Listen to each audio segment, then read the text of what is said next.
Bom dia.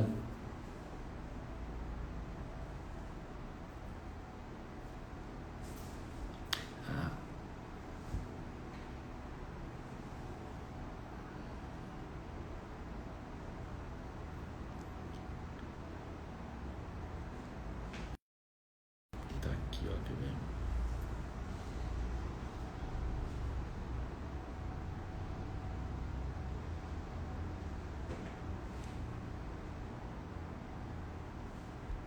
Não, foi uma das primeiras que entrou, quer ver?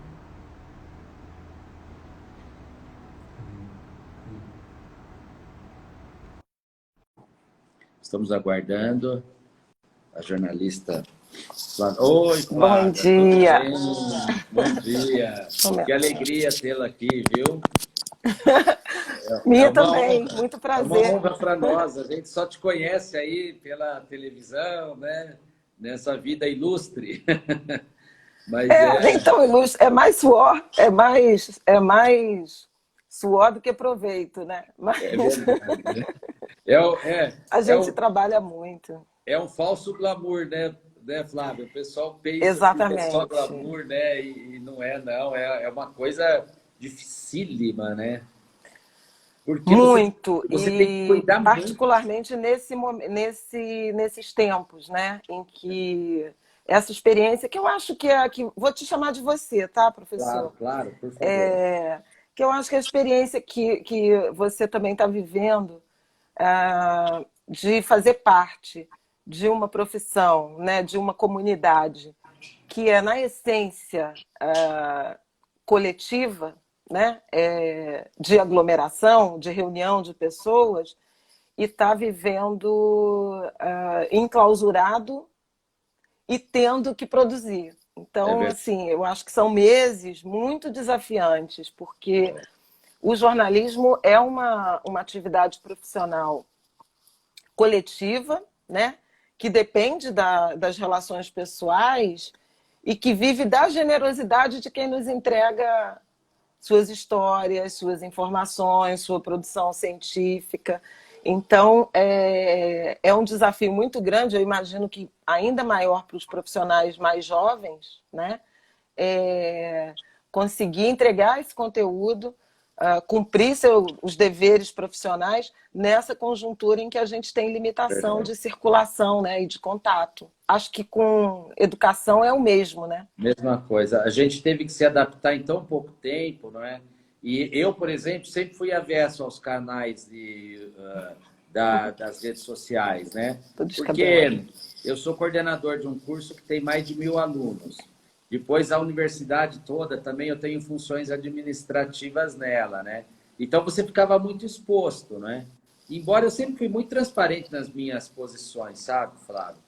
Mas agora, nesse momento, eu achei que era uma forma de interagir mais com a comunidade, trazendo grandes temas, né? Trazer, por exemplo, a live do Rodrigo Maia comigo foi a primeira que ele fez pelo Instagram, ele já tinha feito ela. O Ibis Gandra foi a primeira dele também. Então, todo mundo foi se reinventando, né? Exatamente. Para fazer e contribui com a sociedade, porque você vai ficar enclausurado vendo filme só na televisão, não dá, você tem que ter uma posição, né? Tem que desenvolver, continuar desenvolvendo, não pode parar o mundo por causa do filme. Exatamente. Tem que, Mas olha, tem que e sobretudo nesses tempos, né? A gente é obrigado a claro, claro, formar opinião enfim, produzir é conteúdo, verdade. ter massa crítica, né? É verdade. Olha, e nesse sentido, então, que eu escolhi esse tema porque já estava demorando, e eu estava sendo até alguns amigos, né? Já me cobravam. Eu falei, não, não, é que eu já escolhi quem eu gostaria de debater o tema, né? Da indispensável construção de uma sociedade antirracista. E eu adoro esse tema, a indispensável, porque é indispensável, ao meu ver, né?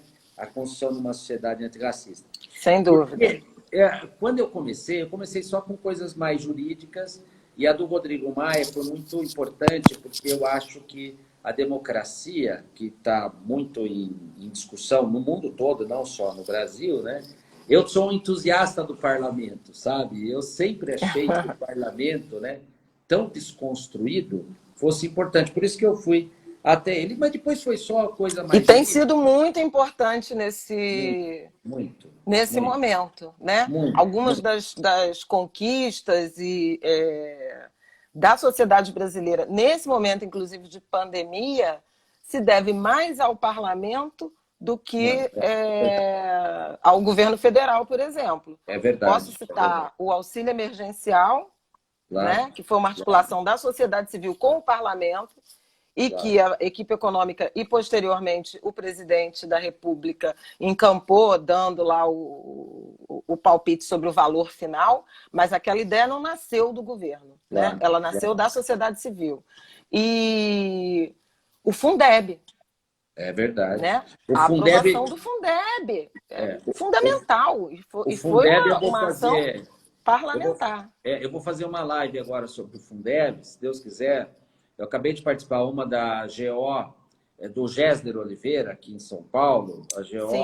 Associados. O Gésner, inclusive, fez uma live com um professor, eu até anotei, eu não conhecia ele, um professor agora, e foi agora, professor Rafael Vicente, que é o coordenador geral na Faculdade Zumbi dos Palmares, aqui em São Paulo. Sim. Foi uma live super José importante Vicente, legal. sobre os índices, né?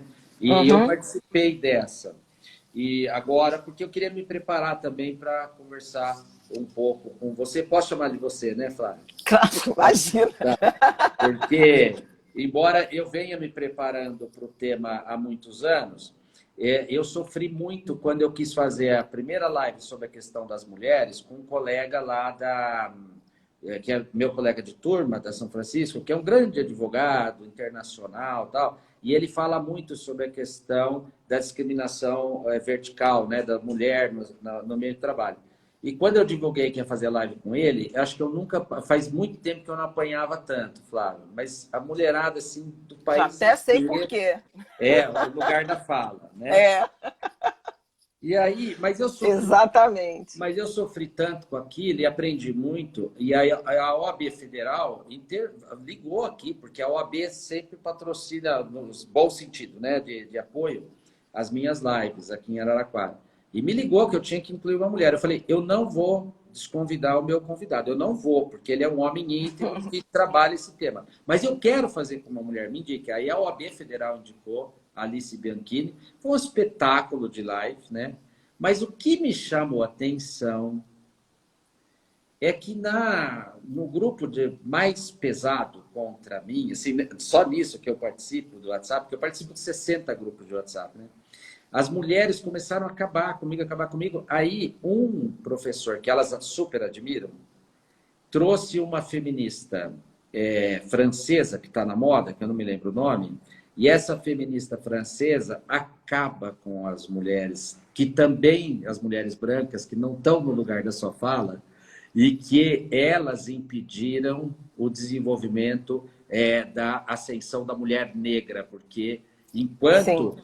essas feministas ficavam nas universidades, etc., as unhas delas eram feitas por negras, a cozinha, blá, blá, blá. E aí as mulheres compreenderam também que eu não estava assim tão errado, né? Porque senão a gente se omite, porque eu fui ofendido, eu pensei, né? Aí eu aprendi muito, foi muito bom para mim. Mas essa é uma caminhada. Apanhar é bom.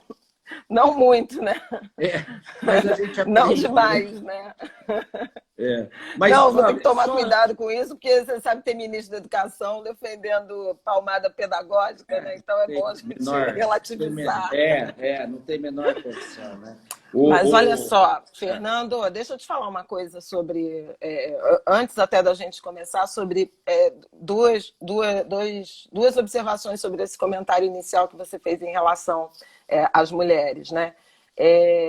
Primeiro é que, de fato, quando a gente nota que um tema como feminismo ou construção de igualdade de gênero, equidade de gênero, vai ser tratado somente por homens, né? E, de modo geral, por homens brancos, há sim uma crítica e uma reivindicação ao lugar de fala das mulheres pela experiência de exclusão que, inclusive, está se materializando nesse debate muito limitado e do grupo já privilegiado. Mas isso não significa que homens e homens brancos não tenham lugar de fala no debate sobre igualdade de gênero. Vocês precisam, sim, conversar entre vocês e entender os privilégios que têm. Então, não é sobre homens falarem sobre que mulheres ganham menos, que mulheres estão fora, mas homens falarem sobre por que eles ganham mais e por que eles são privilegiados e escolhidos na hora da contratação, na hora da promoção, por que têm os maiores salários, por que grandes decisões de negócio são discutidos em jantares, happy hour, almoço com álcool, scotch, charutos, etc. Essa construção toda, inclusive do mundo corporativo, e no direito é fortíssimo, tenho certeza que ela é uma forma, né, de excluir mulheres, de excluir os diferentes. Mulheres, negros, gays, lésbicas. Então, percebe que há, sim, um lugar de fala do homem nesse debate para pensar os próprios privilégios e quais são os mecanismos, os gatilhos de exclusão que vocês patrocinam e seguem e que impedem as mulheres de adentrar e de ascender nesse ambiente. Essa é a primeira coisa. A outra é isso que você mencionou do feminismo, né? Tanto que a gente um tanto divide, né? O feminismo é normalmente o feminismo das mulheres brancas. O feminismo negro está qualificado justamente por essa experiência, né, das mulheres negras, que é completamente diferente. A experiência familiar, a experiência de inserção no mercado de trabalho, normalmente em atividades subalternizadas e a serviço da emancipação de mulheres brancas. Agora, percebe que a vertente com a qual eu mais me identifico, que é pensando a interseccionalidade, ou seja, esse cruzamento de raça, de gênero e de classe, ela confunde as coisas. Porque eu sou uma mulher de classe média, né? De profissão de classe média, que acessei, não agora, mas acessei o trabalho doméstico para viabilizar, por exemplo, os cuidados, as atribuições domésticas, né, de afazeres domésticos e, inclusive, de cuidados com a minha filha, eventualmente com a minha mãe idosa que já faleceu. Mas a gente acessa. E de que forma que você trabalha com essas dimensões? Claro que garantindo o trabalho digno, a remuneração digna, os benefícios trabalhistas, né? Sem a exploração do dormir em casa e estar a serviço dessa família, por exemplo, né? No caso do trabalho doméstico, 24 horas por dia, 7 dias por semana. Então, é preciso convidar, né, para esse debate e para essas reflexões sobre em que medida você está desconstruindo ou alimentando estruturas historicamente desiguais da nossa sociedade. Foi isso mesmo que acabou acontecendo. Quando eu convidei o Gilberto, eu sabia que nós íamos discutir homem com homem, publicamente, né? Homem com homem, nós íamos discutir nessa perspectiva, onde que nós erramos e estamos contribuindo para não resolver o problema, né? Onde que nós estamos. Então, isso eu achei que era um lugar de fala super legal, né? Mas eu apanhei. Depois, quando veio a Alice Berkini, eu entendi exatamente isso que você falou. A dela trouxe uma coisa muito diferente. Trouxe a experiência mesmo do sofrimento de quem chegou. Mas eu acho importante nós, homens, se a gente não discutir entre nós que isso é verdade, né, também não vai adiantar. Aquela autora que nós vamos conversar bastante sobre ela aqui, espero, a Robin DiAngelo, né, que publicou um livro famoso aí agora, Não Basta não ser racista, temos que ser antirracista, tal. A Isso. americana, que é uma branca americana, né?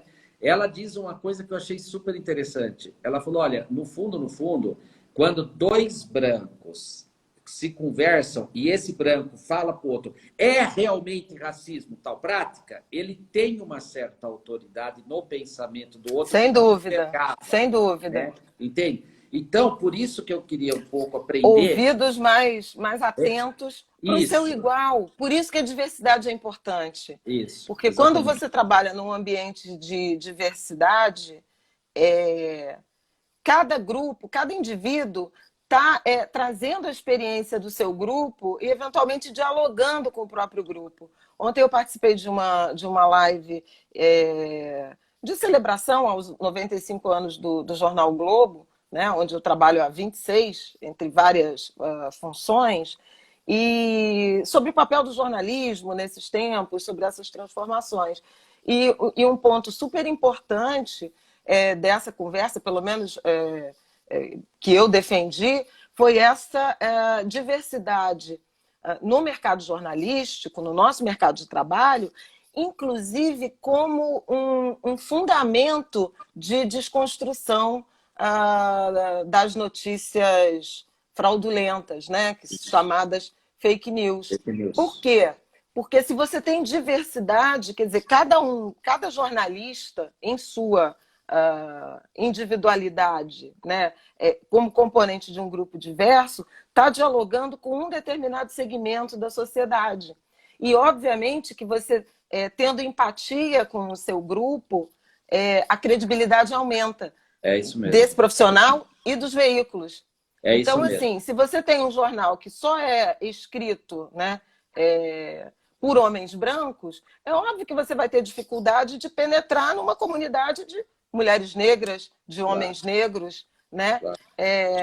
Então, é esse o sentido, né, da defesa da diversidade e da construção da indispensável construção dessa sociedade antirracista. Mas você sabe que a doutora Valquíria, né, ela já autografou um livro para você, depois eu preciso lhe enviar, sobre a história do Baile do Carmo, que não sei se você conhece, o Jefferson Deck quer filmar, quer fazer o filme. Sim. Ele já teve aqui. Conheço o Jefferson.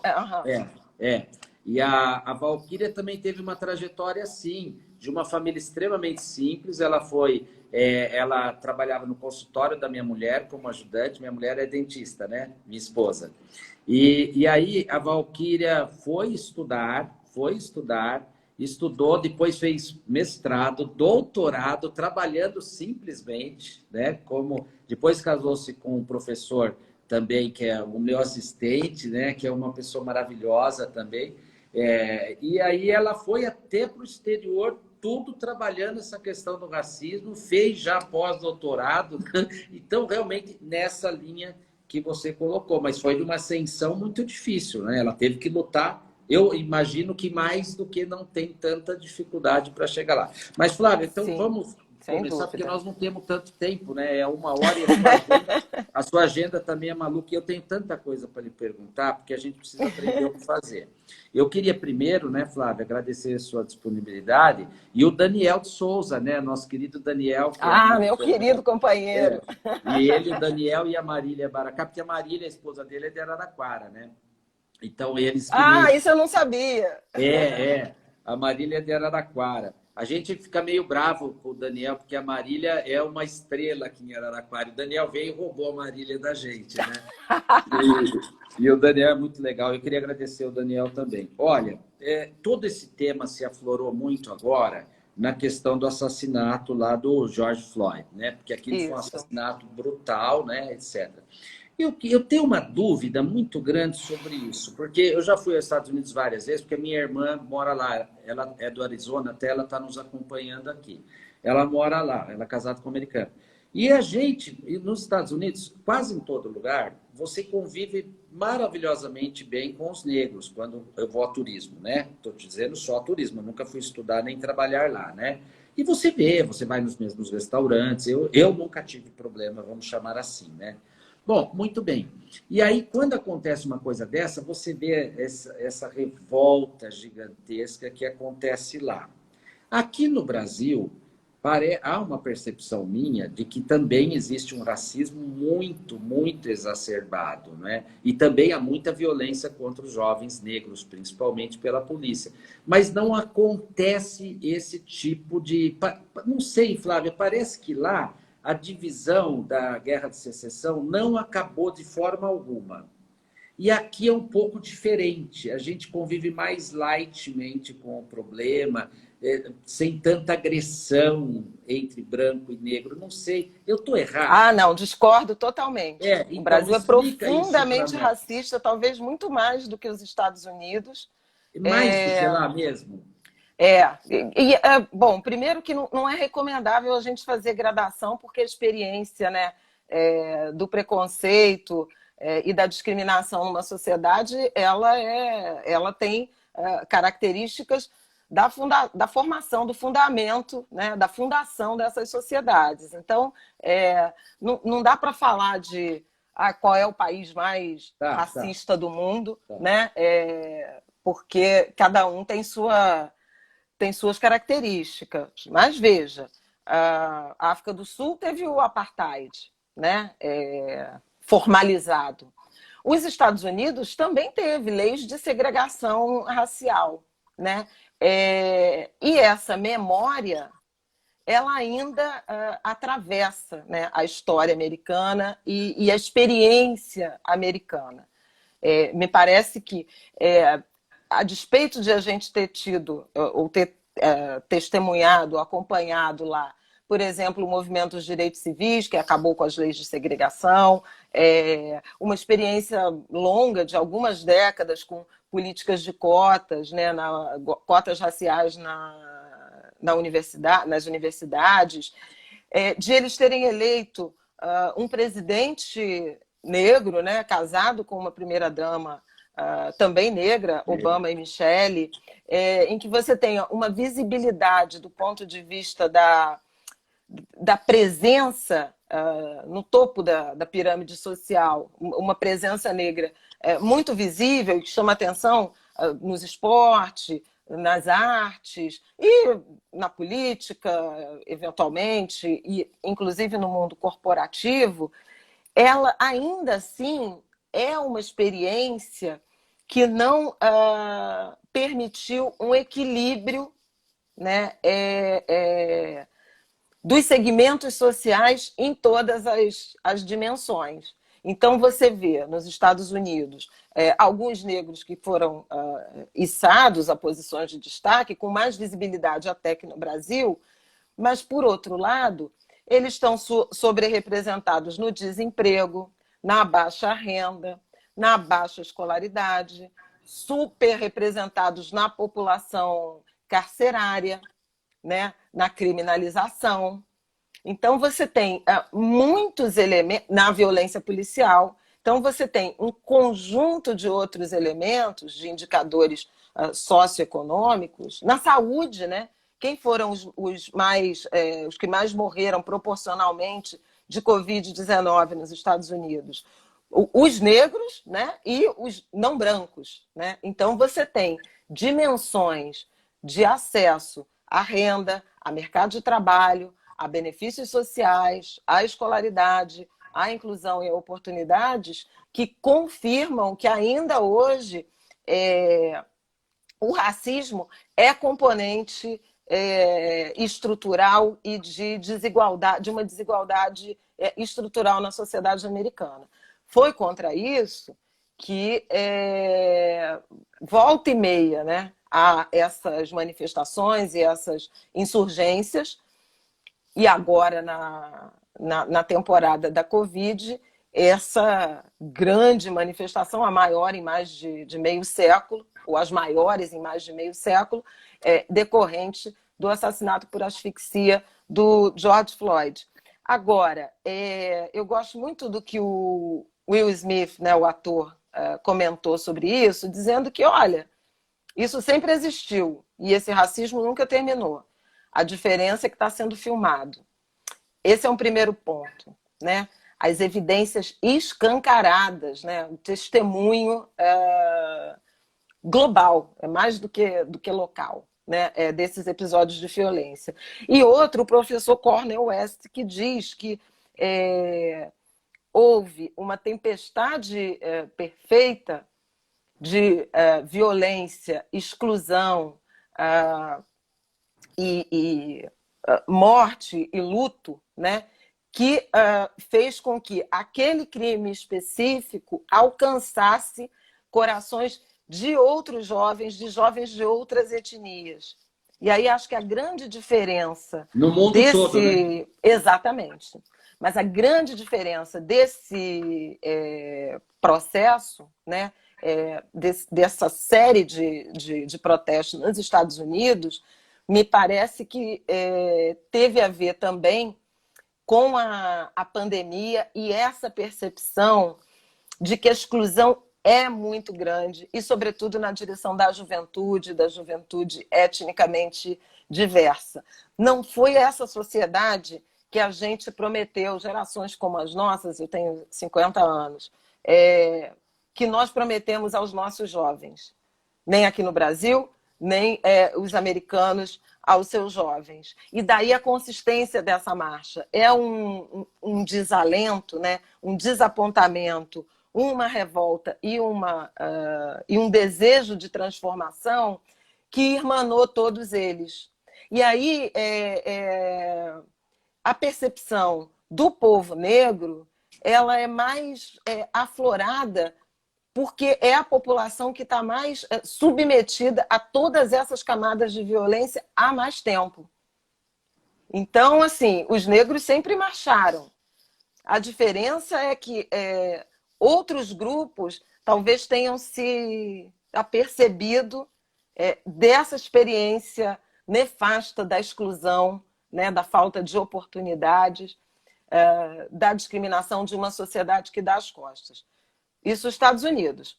Agora vamos para o Brasil. O Brasil não teve leis diretas de segregação, mas teve, ao longo de sua história, um aparato jurídico, legislativo, absolutamente alinhado com o racismo que nos forjou. Então, você que é advogado, se pensar no primeiro Código Penal, que já criminaliza religiões de matriz africana, associando a charlatanismo, prática ilegal da medicina, reuniões de rua, criminalizando o trabalho informal, a capoeira, né? As manifestações culturais. Então, você tem segregação, mas não né? Porque não está tratando disso, mas está. Então, é sobre esse aspecto que a sociedade brasileira foi se assentando, né? Se sedimentando e, de alguma maneira, dando muito conforto para a branquitude, o que a gente chama de branquitude, essa percepção de lugar de privilégio racializado, né? E dando aos negros a sensação de que o espaço de mobilidade dele, no sentido literal e figurado, era limitado a determinadas funções. Então, você pode subir na vida desde que não trate desses assuntos, né? Tem experiências dos talentos extraordinários, por exemplo, da música, do esporte, né? O futebol é uma marca. Mas esse tema sempre foi deixado por baixo do tapete. Não signifique que a população negra brasileira não tenha lutado e protagonizado conquistas de direitos, ainda que direitos assinados por pessoas brancas. Isso é importante dizer.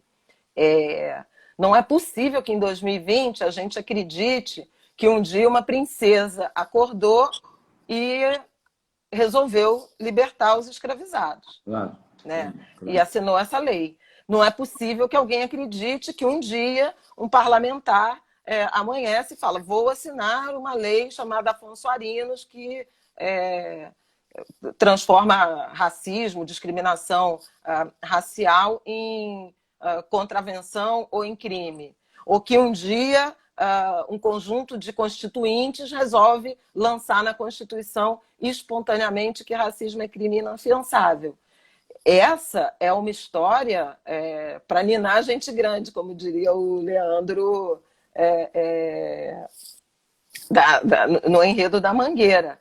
É óbvio que por trás de cada uma dessas conquistas de direitos, e que ainda até hoje não foram inteiramente assegurados à população negra, há muita mobilização de um movimento negro, organizado ou não, que existe desde que o Brasil é Brasil. Desde que há Brasil e desde que houve o tráfico dos africanos para serem escravizados aqui, a luta, a resistência, a luta por liberdade, né, em N formas. Né? Então, Flávia, é isso que eu queria. Suicídio, infanticídio, aborto, fuga, aquilombamento, diálogo, aproximação com pessoas brancas, intelectualidade negra debatendo e provocando a sociedade. Você tem o Luiz Gama no direito, que é uma coisa que devia ser o grande herói nacional, Claro. né? Então, assim, e por que essas pessoas ficaram invisibilizadas e esses movimentos ficaram invisibilizados? Racismo, um projeto muito bem sucedido da sociedade brasileira que permitiu que esse país avançasse sem nenhuma culpa, sem nenhum remorso, e que agora a gente está debatendo de uma forma mais escancarada, graças a um letramento formal de uma parte não desprezível da sociedade, da população negra, e dessa possibilidade de formação de redes e de diálogos que a tecnologia nos emprestou, né, Fernando? Tá. Falei demais já. Não, que é isso. Você que é a minha convidada e você que tem que nos ensinar, porque você vê que eu tenho muitas dúvidas, evidentemente, né? Porque quando eu te falei aquilo que você logo falou, eu discordo, é porque, por exemplo, eu vou muito a Salvador, né? Agora faz tempo que eu não vou, e eu tenho uma mainha lá, né? E a mainha é uma pessoa extraordinária, então eu sempre fui na praia com os meus, que a gente chama de irmãos de lá, né? E todos são negros, né? Claro. Mas assim, foi tão natural sempre para mim, sempre andei nos ônibus. Então, quer dizer, eu acho, é isso que me incomoda um pouco, essa percepção de que no tratamento pessoal, eu não sei, eu sinto assim que o brasileiro tem um tratamento um pouco melhor do que eu já vi em outros lugares. Mas aí eu concordo inteiramente com você. Mesmo, vamos imaginar que eu tenha razão de que o tratamento pessoal é bom. Quando eu vou no Rio, eu só fico quase com negro quando eu estou na praia, quando eu estou no centro, etc. Né? Eu nunca tive um problema, vou me afastar desse cara e não vejo as outras pessoas. Mas vamos imaginar que eu tenha razão nessa questão do tratamento visual, de estar juntos. Aí eu estou inteiramente de acordo com você que todas as barreiras do mundo foram impostas naturalmente, organizadamente, né, como você diz, para que eles não se acendessem socialmente, para que ficassem no seu canto, talvez, mesmo, não sei. Isso que eu queria te ouvir, porque a Robin, lá, ela falou um negócio que eu fiquei impressionado. Ela falou o seguinte, que um dos pilares que ela acha que os brancos não percebem o racismo, porque eu converso com tanta gente, Flávio, que fala assim, puta, mas eu sou uma pessoa de bem, sempre tratei bem todo mundo, eu contratei negros do mesmo salário. Então, tem muita gente que não consegue perceber, Flávio, que acha que é o tal do mimimi, né? E eu venho reconstruindo, eu fico, sabe, Flávio, batendo, não é mimimi, gente, coloque-se no lugar, tal, né? E ela diz que um dos grandes problemas que ela acha é que nós fomos ensinados que o racismo só é cometido por pessoas de má índole. Gente conscientemente não gosta de negro, né? Então a gente acha que racismo é isso, só aquele de má índole. E não é, né, Flávia? É uma coisa muito mais... Não, assim como a violência de gênero, né? Todas essas dimensões são assim, é sempre o outro, né? Você nunca vai imaginar que o seu companheiro de pelada ou de banca é um cara que bate na mulher, né? Ou que humilha negros. Mas são essas pessoas. E, eventualmente, você mesmo, né? Embora achando que não é racista, Se você cria diferenças, né, na percepção de tratamento, é racista. Se você acha que um determinado grupo social ele está condenado a essa subordinação ou a essa tutela, você que vai falar por ele, você que é o mais letrado e tem que ensinar a sua experiência, destitui esse grupo e essas pessoas de saberes, de capacidade, de potência, é racismo. São várias dimensões, né? Não é racismo só quando você chama um negro de macaco ou quando você atravessa a rua. É preciso ter uma consciência, não apenas da sua experiência individual ou familiar ou comunitária, mas também institucional, das instituições às quais você, por exemplo, a universidade, né? Se você é professor universitário há décadas, você consegue, ou se você lembra da sua experiência na universidade como estudante, certamente você lembra de não ter visto nenhum ou um ou dois negros no mesmo ano em que você adentrou a faculdade. E isso não pode ser naturalizado. Você não pode achar que isso não é normal, né? Essa experiência estrangeira que você trouxe aqui quando você fala, eu vou aos Estados Unidos e vejo os negros no shopping, no restaurante, não sei o quê. Você vai ao Brasil e não vê e não acha nada errado disso. O nome disso é racismo, né? É um racismo estrutural que gera privação de sentidos. Sim. Você não enxerga que não há pessoas negras, que não há mulheres negras numa determinada posição e você absolutamente naturaliza aquela mulher negra vestida de auxiliar de serviços gerais. E estranha se entrar uma mulher negra de tailleur para dar uma aula ou fazer uma defesa ou entregar um parecer. Tudo isso é racismo, né? Toda vez que você se perturba, né, com uma camada naturalizada, uma característica naturalizada da sociedade brasileira, na questão racial, você está se deparando com o seu racismo, mas o seu racismo não, né, com o racismo estrutural que nos atravessa.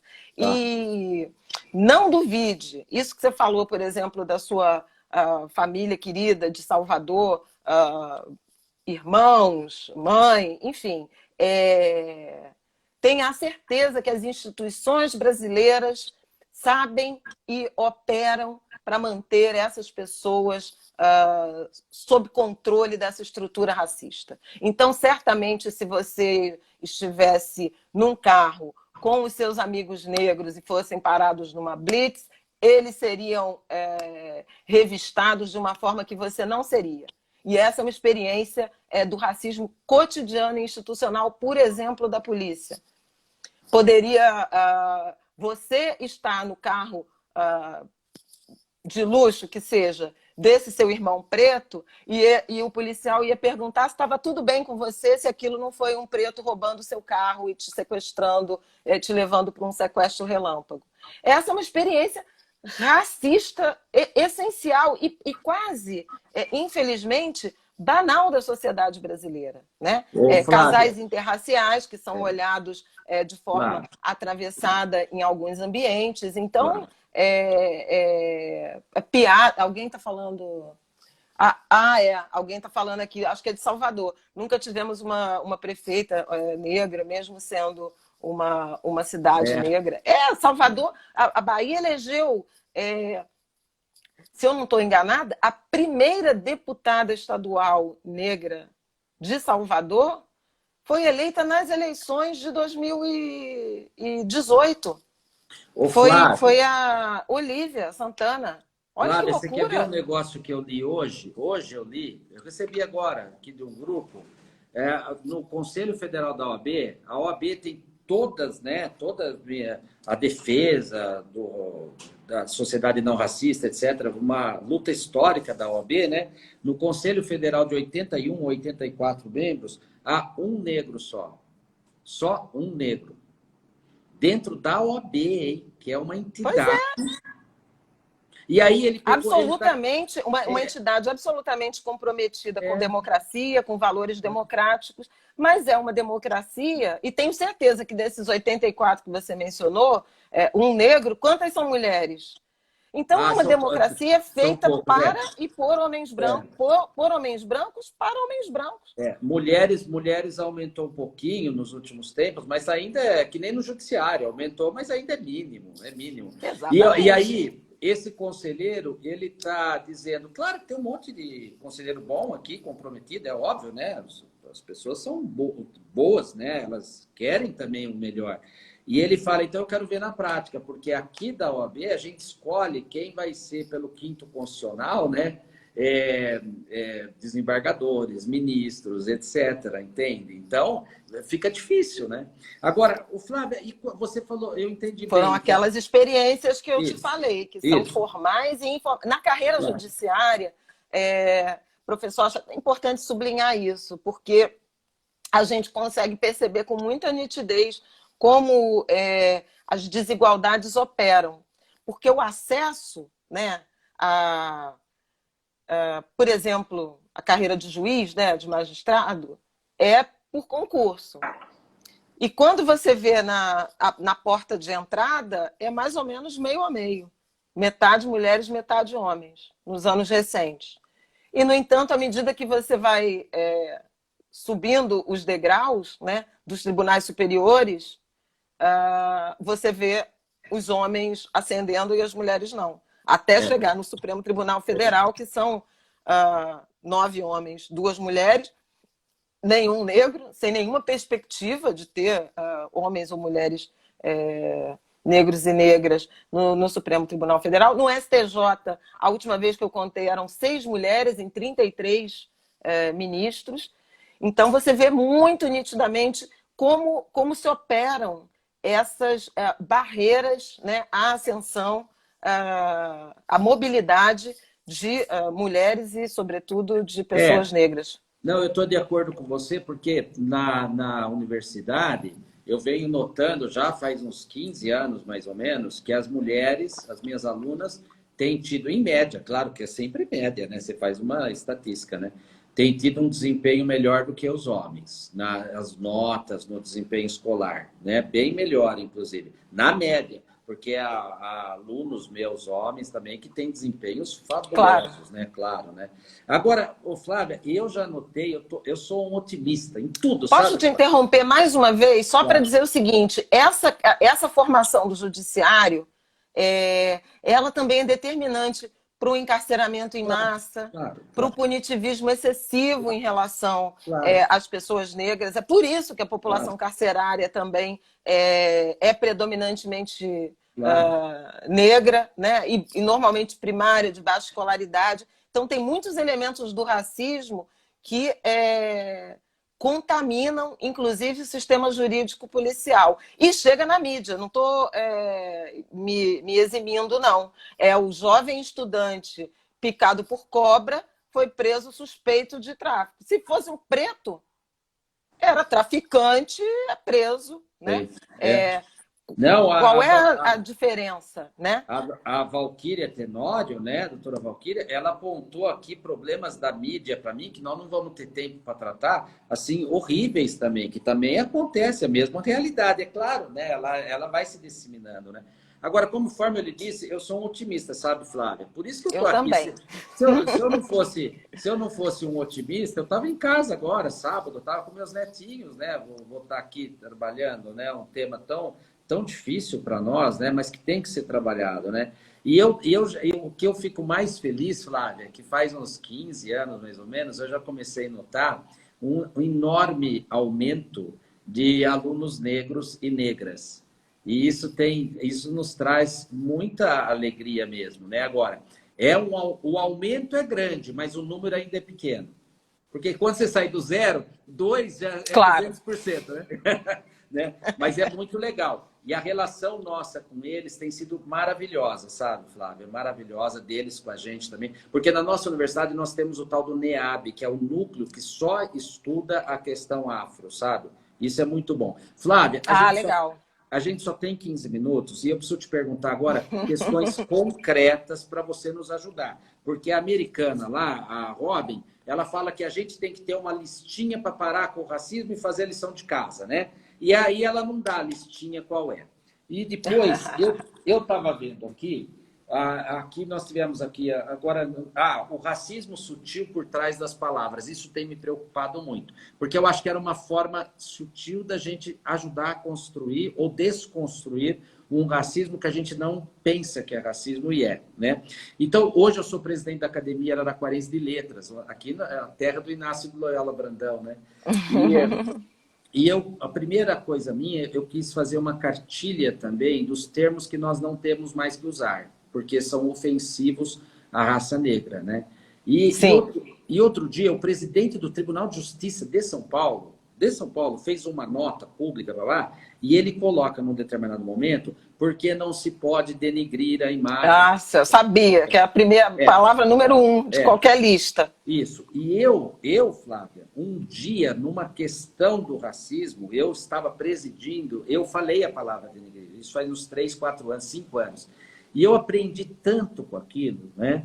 E aprendi a origem, quanto isso ofendia, realmente. E eu agora fui combater, então... Combater não, pelo amor de Deus. Eu fui dizer, olha, alertem o presidente do Tribunal de Justiça, que a nota era boa, a nota era linda, tal, né? Alertem ele, não se pode usar essa expressão, né, tal. Flávia, que eu apanhei de amigos, que isso é mimimi. Então, eu queria te perguntar, a coisa tá preta, nega maluca, o bolo, né? Até a palavra doméstica eu não sabia, Flávia, que a gente tem que evitar. Tem criado mudo, né? O criado mudo, porque era a mulher negra domesticada, né? Olha que coisa horrível, né? Flávia, você acha que isso é um bom caminho, a gente começar por realmente não usar essas expressões e entender por que não se deve usar? Eu acho que a gente tem que ressignificar muita coisa, e aí, como profissional de comunicação, a língua portuguesa ela é repleta de ciladas. E algumas ciladas muito explícitas, como lista negra, coisa tá preta, denegrir, judiar, né, que também tem a ver com os judeus, as formas depreciativas de tratar das religiões de matriz africana. Hoje, até em alguns grupos, a gente ressignifica, por exemplo, o termo macumba, macumbeiro, para devolver, restituir a potência e a riqueza contida nesses saberes, mas, de modo geral, são palavras usadas na direção da depreciação, né? Para depreciar ou para desqualificar as pessoas negras. Mas algumas palavras são muito explícitas nessa direção. Agora, outras que não embutem referências ou significados racistas, elas também nos confinam a posições subalternas. Então, eu tenho combatido muito, ou atuado muito na direção até das construções dos meus textos, né, da minha produção jornalística, em usos de palavras que normalmente não são atribuídas à população negra. Por exemplo, comunidade carente, né? Porque carente é um conceito relativo. Carente não é um atributo absoluto. Você é carente de alguma coisa. E quando você chama uma favela de comunidade carente, você está destituindo ela de qualquer potência que ela possa ter. Porque quem é carente, ponto, é carente de tudo. E favela não é só carência. Favela é carente normalmente de serviços públicos que são obrigatórios, né, que são atribuições do Estado e que não lhe são oferecidas. Então, ela nem é carente do que ela é carente, são carências que ela não pode resolver. Quem tinha que resolver era o Estado e não resolve. Então, esse, por exemplo, é um ponto. Então, você pode falar comunidades de baixa renda, comunidades carentes de segurança pública, de água e esgoto, mas não carente, ponto. Porque favela é rica em solidariedade, em empreendedorismo, em alianças, em relações familiares, em alegria, festa. Pode falar. O cardeal Dom Orani, que eu fiz a live com ele, né? ele falou isso, não tem por que retirá-los de lá, tem que melhorar as condições, porque há muita alegria, festas, a Exatamente. atividade, né? Claro. Eu já fui. Pertencimento, né? A relação com o território, fartura Claro. normalmente carência está associada à pobreza, mas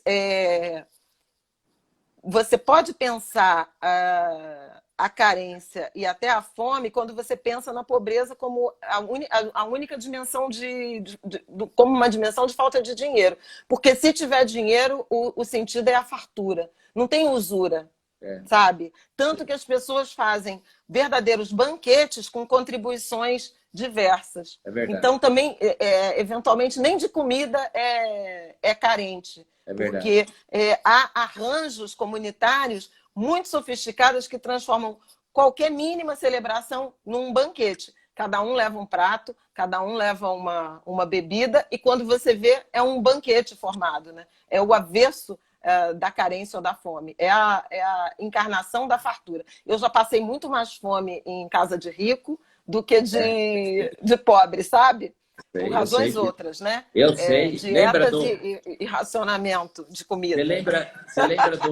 Você lembra do Papa na Jornada Mundial da Juventude, lá naquela comunidade? Ele falou assim, o brasileiro é solidário, porque solidário aqui na favela, porque sempre tem mais água no feijão. Lembra daquela frase dele, né? E ele identificou isso claramente. Ali não se passa. Se tiver alimento, vai ser dividido. Pode entrar. Exatamente. Pode entrar. Vai ser dividido, vai ser compartilhado e vai ser farto. Esse é um orgulho, né, das famílias brasileiras, e isso dialoga muito com a experiência diaspórica, com a nossa herança africana, né? Dessas relações comunitárias, a experiência do terreiro, a experiência da comunidade na essência, né? Da vivência em comunidade. A nossa experiência classe média, classe alta, é que é solitária. Grandes espaços, pouca gente, né? Ninguém bate na porta de ninguém, ninguém entra no elevador se não tiver outra pessoa, porque Deus me livre dar bom dia para um vizinho. Essa é uma experiência de carência de afeto nos relacionamentos, que é absolutamente, no caso do Rio de Janeiro, é uma experiência Zona Sul e não é uma experiência de favela, né? É verdade. Então, para continuar nesse léxico, que a gente já está terminando, eu falei muito de carência, mas eu acho que a gente precisa refletir sobre quem é o empreendedor, né? Quando a gente fala de empreendedorismo, que ideia que você está remetendo? Normalmente é um homem branco, de meia idade, de formação superior.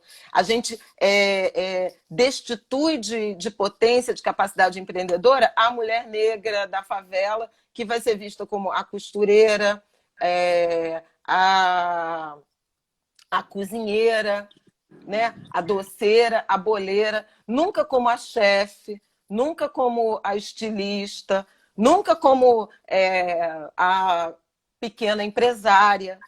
Então, são essas nuances de língua, né, das palavras escolhidas para se referir a determinados grupos, que também os confinam, os apequenam, né?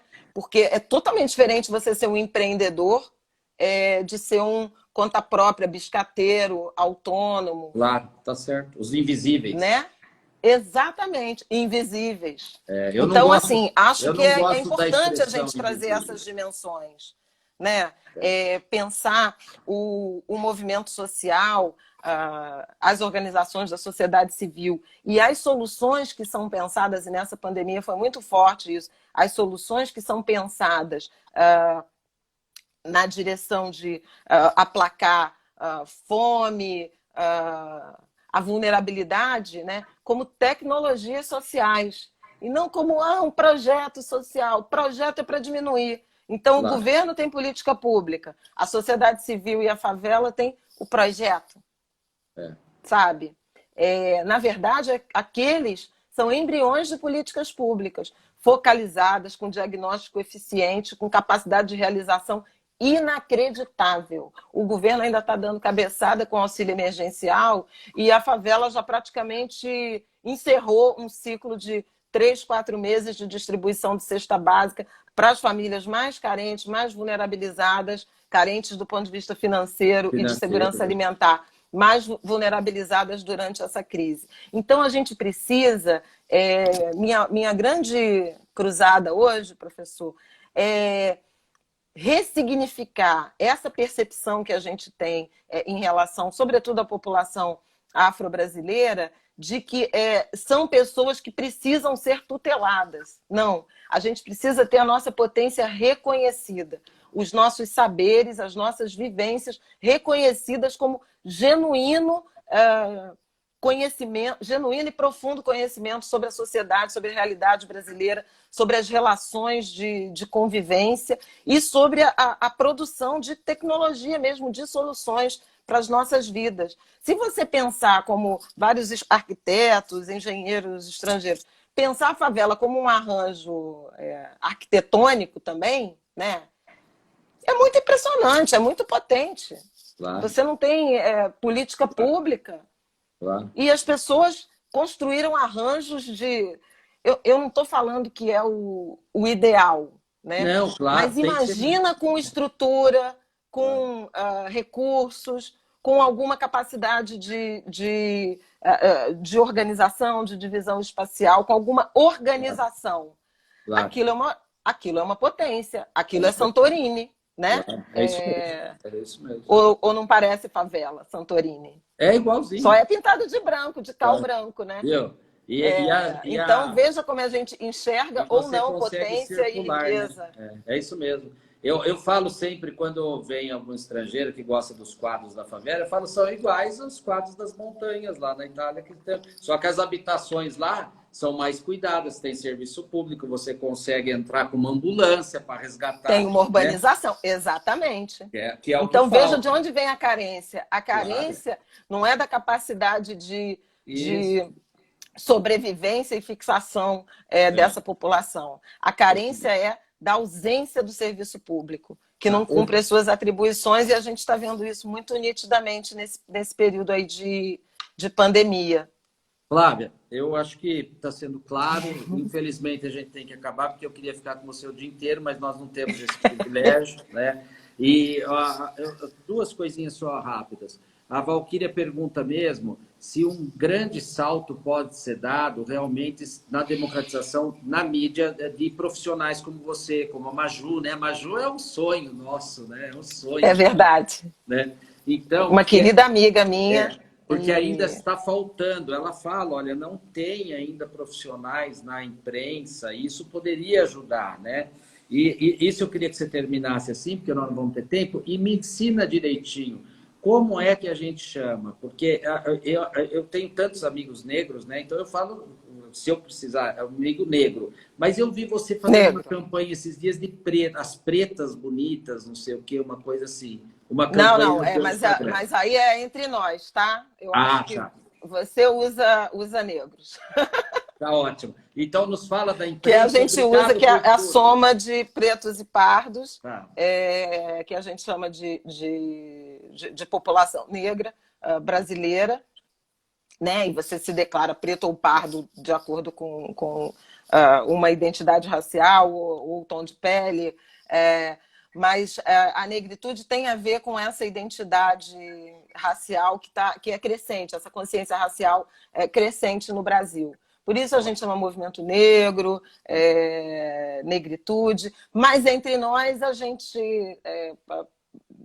aí é diferente. Tá, né? Mas eu acho que é mais correto, quando você for falar preto, você pode falar pretos e pardos, mas eu recomendo o negro. Eu, pessoalmente, recomendo o negro. Olha, sobre a diversidade na imprensa... 1 minuto e 15. Então, vou falar muito rápido. É fundamental essa diversidade na mídia, mas ela não se esgota apenas lançando pessoas que aparecem na frente das câmeras, por exemplo.